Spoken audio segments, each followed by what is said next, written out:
Hi, I'm Robert F. Kennedy Jr., and I'm the chairman of the World Mercury Project. All currently available evidence suggests that the DTP vaccine may kill more children from other causes than it saves from diphtheria, tetanus, and pertussis, and this is rather shocking.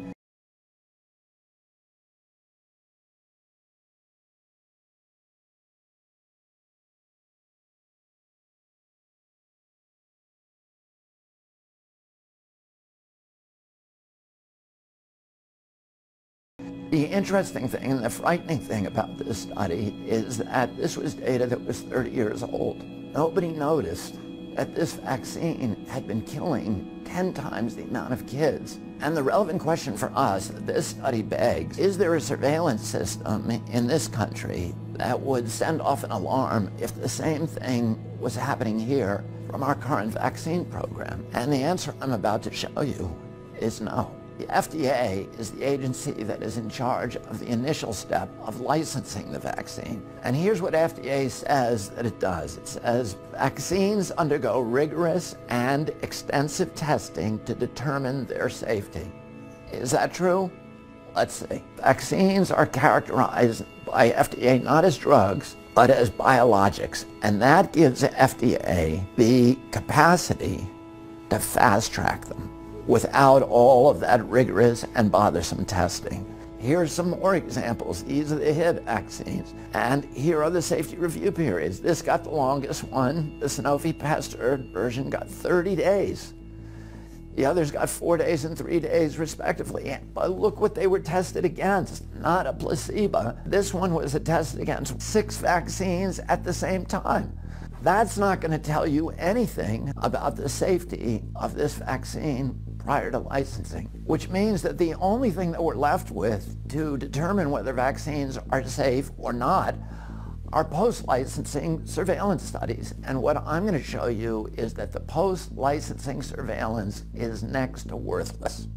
The central mechanism for post-licensing vaccine safety surveillance is called the VAERS system, the Vaccine Adverse Event Reporting System.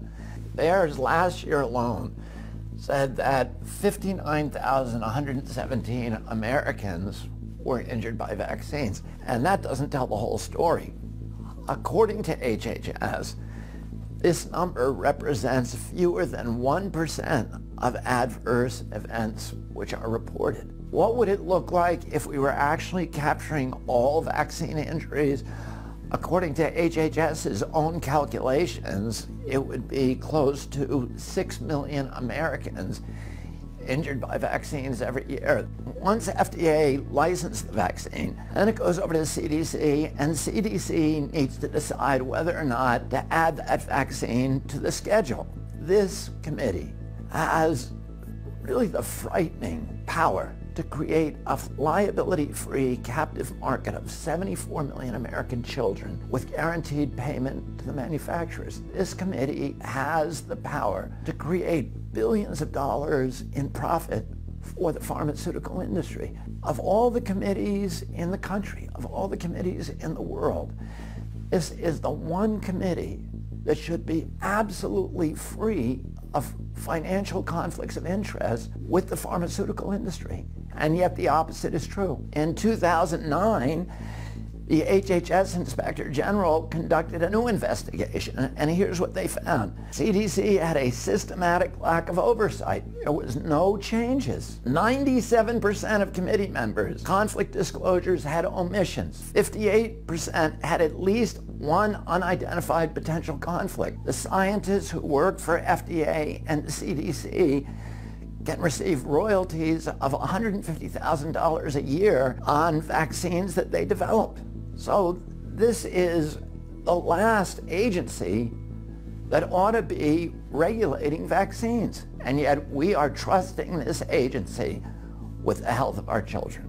This was IOM's report was extensive, and it was a 700-page report, and I selected this because this deals with an injury that we've all heard about and that there's a lot of controversy about, which is autism. Oh, this page was looking at whether the DTP vaccine can cause autism.